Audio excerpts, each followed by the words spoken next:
Hey Waffle Gang, I do hope you are well. My name is Mark and today we're checking out some more Reddit stories, and if you do love a Reddit story, why not consider hitting that like, subscribe, maybe that notification bell too. Let's crack on with today's first story. Much love guys. Now today's first story comes from previous Ganesh 8477 from the Am I the Arsehole Here subreddit, and it says, Am I the arsehole for cutting off my sister financially after finding out her unemployed boyfriend is benefiting from my money? My sister, 23 female, works as a cashier and earns barely above the minimum wage in our state. So I, 30 male, have been supporting her financially.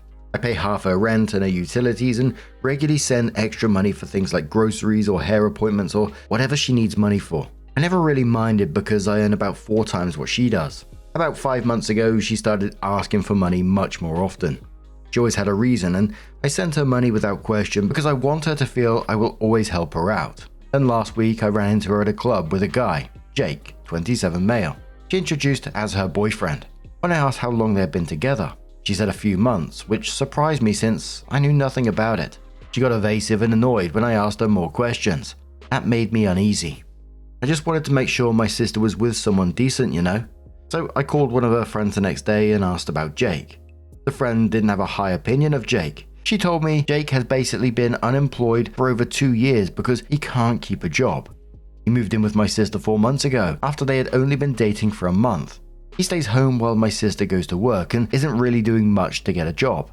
I knew nothing about this. I've been paying rent for an apartment he lives in without contributing anything.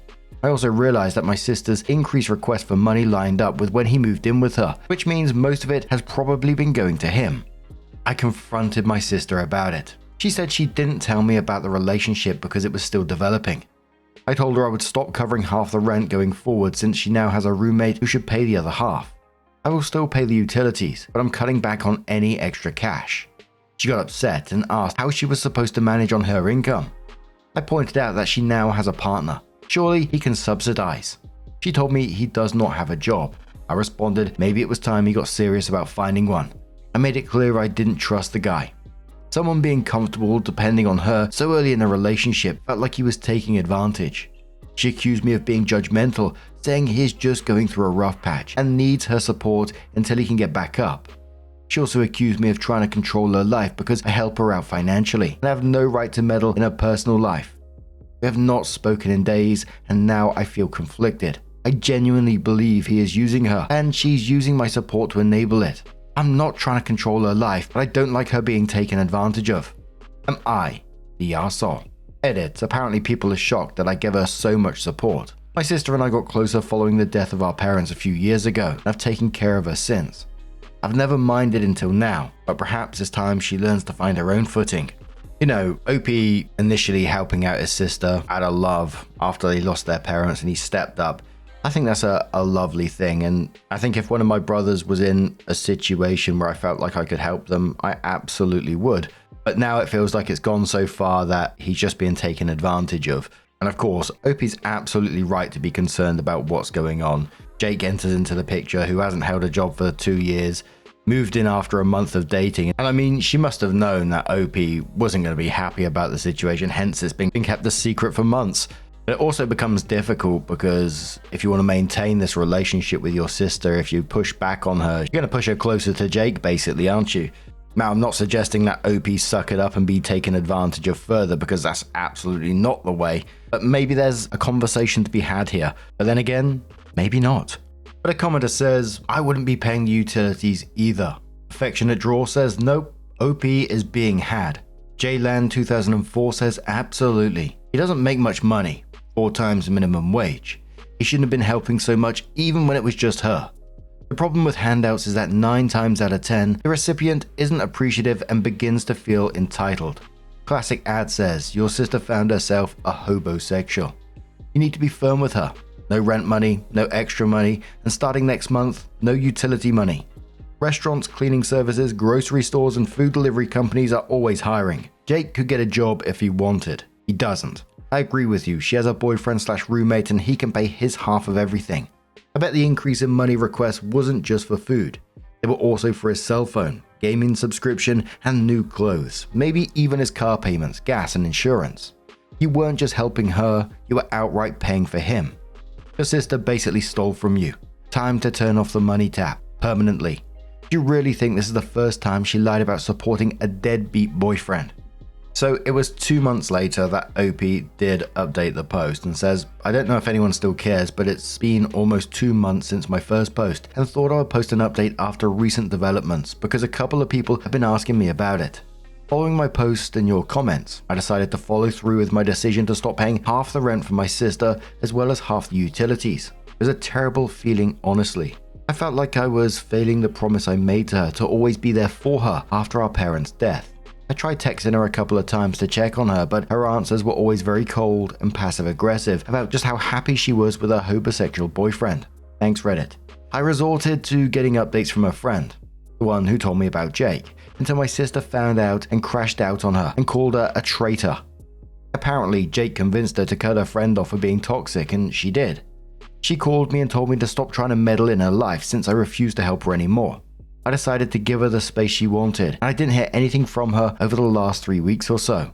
But a week ago, a friend called me and told me my sister was at her place and she needed me. She gave me a rundown of what had happened. My sister and Jake broke up after weeks of arguments over Jake's spending habits and the fact that he still didn't have a job. She found out he lied about applying to a few jobs and confronted him about it. During their fight, he shoved her to the ground. I would like to say at this point that she came back to her senses, but that's not what happened. She allowed him to sweet talk and guilt trip her until she returned from work to find him trying to sneak another woman out of the apartment. When she confronted him, he got aggressive towards her again and she finally told him to get out. Jake refused, but he apparently has occupant rights after having lived there for so long, 7 months. So she left and went back to her friend's place, which was when she told her everything.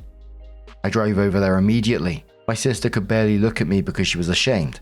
She kept apologizing, not realizing I was only trying to protect her, and I told her to stop. She brought up how Jake wouldn't leave, and I told her we could file a restraining order against him for assault. She didn't want to do it at first, but we managed to convince her that that was the fastest way to get him out of the apartment. We went and had the order filed the next day, and we were granted a temporary protective order. Thankfully, Jake didn't try to fight it after it was served to him, though I suppose he didn't have a choice. It's been a calm few days, and we've since had a conversation about what comes next. She's going to find a smaller place with a roommate, which will cost her less than her current apartment. I'm not going to subsidize her monthly anymore, but I'm not abandoning her either. I'll help her out if it's something she's genuinely having difficulty handling herself, but she has to try and live within her means. I don't think she was happy about it, but she accepted. I also mentioned that if she would like to go back to school and better her job prospects, I would help her out. She says she'll consider it. Sorry for the long post, but writing this was very therapeutic for me. Thanks for all the advice on my first post. Hopefully my sister has matured a bit from this experience. Commenter says, sounds like she's learned her lesson the hard way, but it's so awesome that she learned it. Contribution says, nope, unless she actually and is truly no contact, plus file a police report, there will always be 99% of chances she goes back into the same cycle. Alpha Dog says there is a difference between changing the help you provide and abandoning someone. Your sister is lucky with a brother like you. But now I'm going to turn this one to you guys. What do you guys make of this situation? Let us know your thoughts down in the comments below, and let's move on to another story. Now our next story comes from Just No SO and Am I Overreacting subreddit. It's got a trigger warning on it of messing with someone's food and bullying and generally gross, so if you're eating on this one you may want to skip it, totally up to you. But just to say, you've been warned. It's from Who the F Did I Marry, who says, I lost respect for my SO after a disgusting prank at work that crossed the line. Keeping this vague for privacy and throwaway account for obvious reasons. My SO significant other recently told me about a situation at their job. A co-worker accidentally left behind a food item and asked another co-worker to drop it off at their house. Not that it really matters, but thankfully the food item was still sealed and unopened. My SO suggested dunking the item in a public restroom toilet as a joke before returning it. The other co-worker actually did it, and the item was given back without the person knowing. My SO told me the story like it was funny.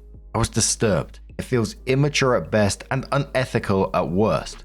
Just because no one technically likes this co-worker, that doesn't justify doing what they did. Since starting this job, I feel like my SO's maturity level has regressed significantly. I'm losing respect and questioning our future over the shift I'm seeing. Am I overreacting to see this as a serious character issue? OP adds, apparently this co-worker is secretly hated by everyone. Doesn't make it any better. I could never fathom doing that to anyone, no matter how much I didn't like them. Another one questions, has he always had behavioral issues like this? OP says it's annoying because we'd always come home and tell me how immature all of the employees are there, etc. But then he slowly started showing signs of the same immaturity he was describing. But this absolutely floored me and completely changed the way I viewed him as a person. Hence the username. This is not the person I married. So the next day, OP came in with another post saying, context, my SO gave a coworker the idea to dunk another employee's food in a public toilet as a prank, and it was carried out. SO thought it was funny. I'm disturbed by the ethics, the risk to his job, and what feels like a major decline in their maturity since starting this job. We have children, and this behavior puts our financial stability at major risk. Update, hours after calmly explaining how this behavior could affect our family, it was acknowledged, and hours later they completely dismissed what I said in writing, sent a message to another coworker higher up than them about wanting to knock that same coworker's teeth out of their mouth. The immaturity is beyond repair. I plan on setting them down tonight and potentially discussing a trial separation until they can get their shit together. I am officially done. OP adds as a comment, what really sucks is that you can be with a person for years and you think everything is great, and then you have a kid and shit goes sideways. Electric Cookie says that's not a prank, that's a poisoning. A prank is cutting up an apple and sticking it in an orange peel. Dipping someone's food in toilet water is an act that can reasonably lead to sickness. It's a violation of someone else's bodily autonomy. You want your children learning this is appropriate behavior. OP says not at all. That's why there needs to be consequences, and I am seriously reconsidering my life choices. Another commenter says, or he could be like me. It's not good either way. But before I learned to stop, I would desire friendship and camaraderie so much. I'd become like the people who accepted me, even the awful ones. The difference here seems to be that they participated instead of just standing by and letting it happen. I don't know. I just know the behavior is crap. OP says, what helped you stop the behavior? I'm proud of you for realizing it and doing something to stop it. The behavior is more than crap, it's embarrassing. We are well into our 30s and you would think that having children that you need to provide for would be the forefront of all your decisions, especially when you're in a professional setting. Another commenter says, are you going to report him to the co-worker that was abused or to his company? OP replies saying, seriously considering it after I get my finances in order. I'm morally outraged, like the shock still hasn't worn off. Another little trigger warning because I'm coming back after I've told my little section comment story thing and just giving you a trigger warning. I'm just about to tell something that's grim, maybe even more grim, that happened in a workplace that I heard a story about. So, please feel free to skip it. It is disgusting. I'm sorry I have to relate to this story in some way, but I remember a story that I was told before I started working at this warehouse. I'd been there for some time at this point, and the manager was telling me what happened to him. And this warehouse had a lot of delivery drivers from different companies turn up all the time. They would come in when they're, being unloaded with a forklift or whatever, and they would go and get a coffee. And apparently this particular delivery driver and one of the warehousemen that was there didn't like the manager. And basically this delivery driver, and I feel disgusting saying this, and this is third-hand knowledge, but apparently this delivery driver rubbed a part of himself around the rim of the manager's drinking glass. And basically the information got around from the warehouseman who witnessed it, was telling another warehouseman about it, and that warehouseman told the manager, and it all escalated from there. The driver got sacked. The warehouseman got pushed out because he couldn't officially be a sack because he wasn't the one that did it, but he eventually got pushed out. I don't know if anything legal happened. I never asked that much because I was just like in shock when I was being told. I was like, what the fuck? But OP did come in with another update and said no amount of calmly explaining or simplifying how inappropriate his behavior has been since starting this new job has made him understand. I had a very blunt and direct conversation with my SO about how unacceptable his actions were at work. As expected, he deflected and made excuses. I shut that down immediately. For anyone who does not know the context, my SO suggested to a coworker that they should dunk another coworker's sealed food item into a public toilet. When I confronted him about how disgusting and serious that was, he doubled down and sent a written message joking about assaulting the same individual to his boss. The boss is equally immature, if not worse. Here are the excuses he gave. He was on the clock, but the coworker who actually tampered with the food was off the clock. The coworker who followed through has a mental disability and took the joke too seriously. The head boss talks like that all the time, so he did not see the harm in doing the same. The co-worker whose food was tampered with is an alleged drug user, so he feels no empathy towards them. Other co-workers were also suggesting ways to tamper with the food. None of that changes the fact that this happened at work. None of it changes the fact that he is the sole provider for our family and our children. None of it excuses risking our financial security over middle school level behavior. Since starting this job, this level of immaturity has come out of nowhere.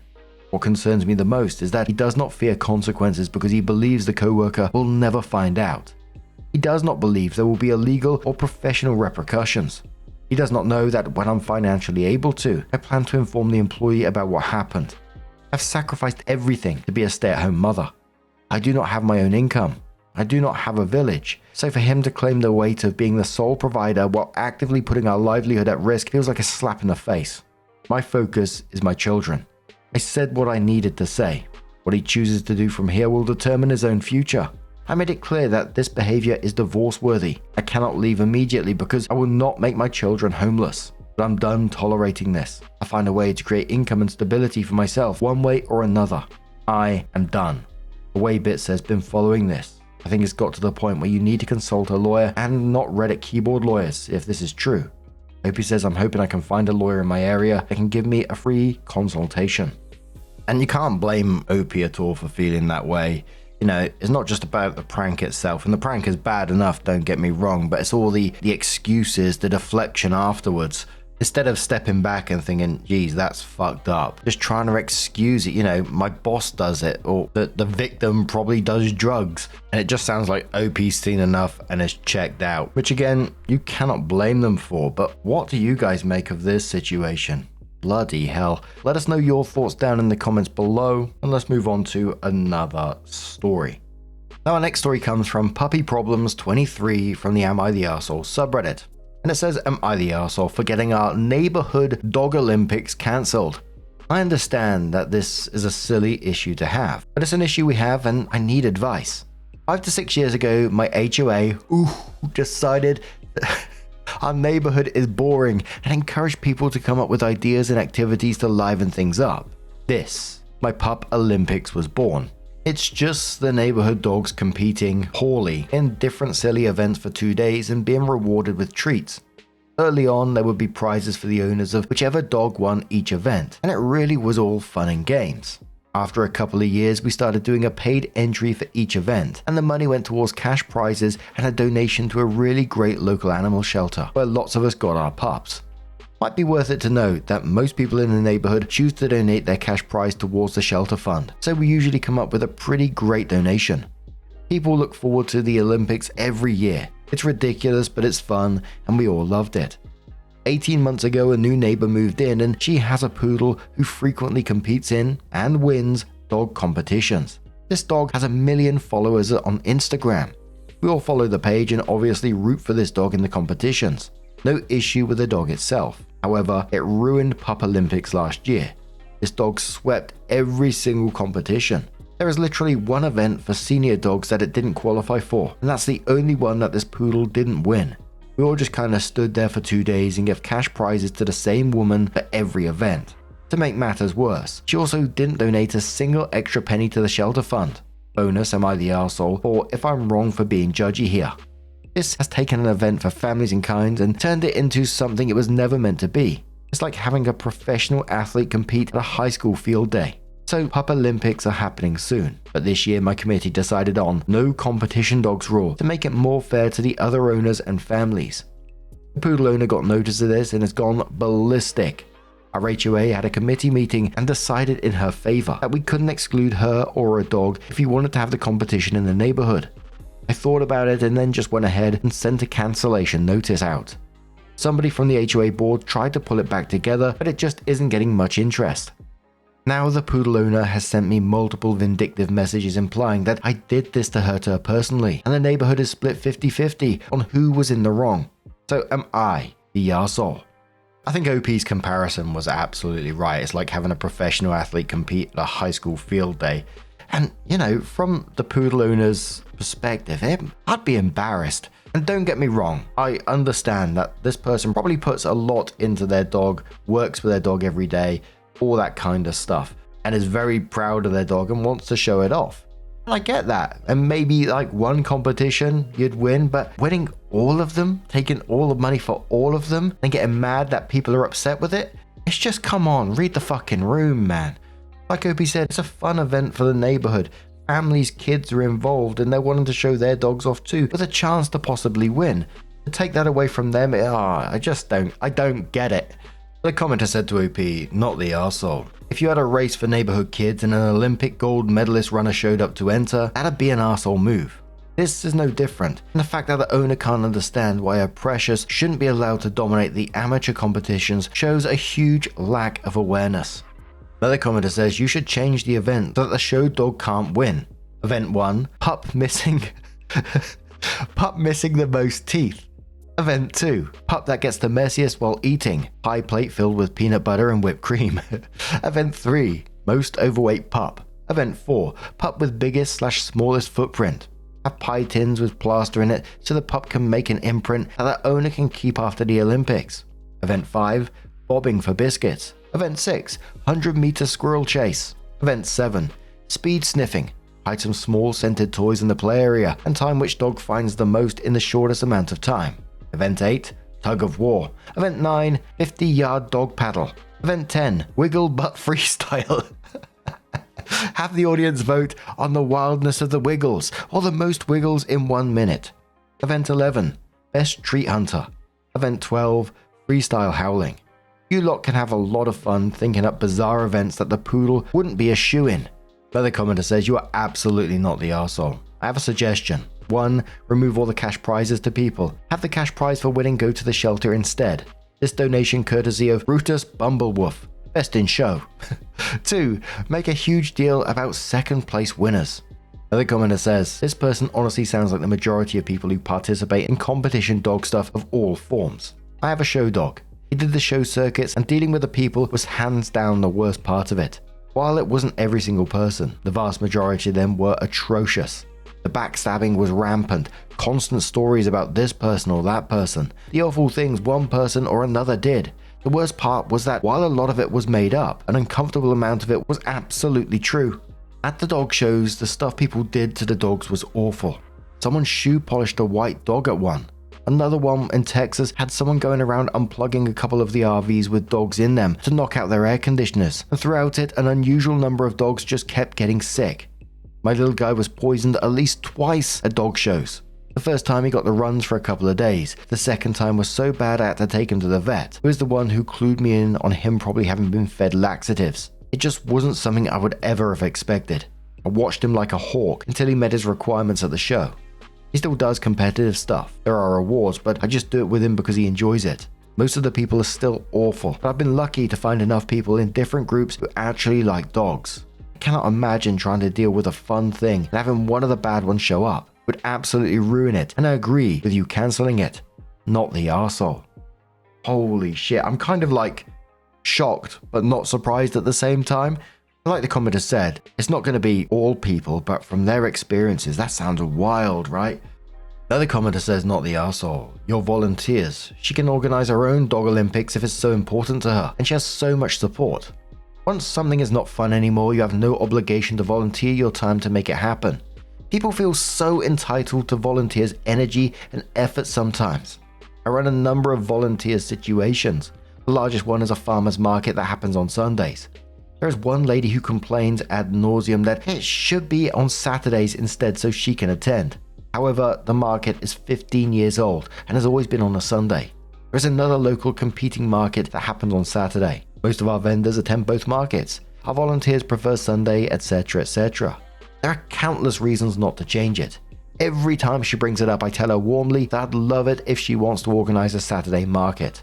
I cannot help her, nor can our current team of volunteers, but if there is a strong preference as she says, she'll have no trouble finding a team and vendors. Good luck to her. Opie starts adding some information and says, I didn't have space in the post, but to clarify, deciding to cancel was more of a long story short after 4 days of meetings with this woman to try and come up with something agreeable. First, I offered to do a couple of categories for more serious competition dogs, but was told by the HOA that I'm not allowed to host any kind of events that make it seem like any part of this is a real dog competition. Then I tried to restrict how many events each dog can enter, and she wanted that number to be 8 out of 10 events. She wanted 8. That was the number she got the HOA board to agree with her on, and they basically told me that if I couldn't let that happen, then I couldn't host a competition. Opie also says, to be clear, I'm only really upset that she didn't donate any of it back, because if she hadn't swept the entire competition, others would have won and done so. Also not sure how relevant, but the process to accept cash prizes and choose to donate back or not is completely anonymous. I built a website myself to do this, so there is no pressure. I only know that she chose not to because last year was the first year where absolutely none of it was donated back. Opie also says to someone else, good question. The emails and flyers went out this year and last definitely emphasize that this is for fun, just for laughs and not a serious dog competition. The benefit side of it also is clear. There's a paragraph about the shelter itself and how important it is to the community, and how this time of year they need more supplies because donations start to fall off in the summer months because there is less volunteers to help with the animals. I can't imagine any reasonable person thinking that this was anything even remotely serious. It's just a bunch of dogs being doofy. And Opie comes in with their update and says, thanks for input everybody. Seems like most people agree. Others say that I took it too far with just cancelling. Oh well. I work a full-time job that has nothing to do with this, and I have my own life. This was supposed to be a casual, one weekend a year thing that was for fun for the neighborhood. Poodle owner made it not fun, and when I tried to negotiate, it just became exhausting. I spend a fair bit of my own money to decorate, set things up, and feed people for this event. Instead, I'll be cutting a check to the animal shelter directly, and adding a little more so it matches our typical yearly donation. There was a couple of people suggesting offering cash prizes causes this kind of thing. But still, there's a human behind this who's making these decisions, who's making it, shit for everyone else, basically. And I just find that incredibly sad. There just must be no self-awareness. Someone's trying to do something lovely for your neighborhood, to bring people together, to bring kids, families together. You can turn up with your show dog and still be a part of it, maybe win an event, and take a step back and realize, there's other people here who's proud of their dogs too and maybe win. I really like the commenter about, having special events for the older dogs, etc., the pie stuff, the biggest paw print. Trying to think of an event that Poppy would be good at, to be quite honest, but I can't think of much apart from falling asleep really fast.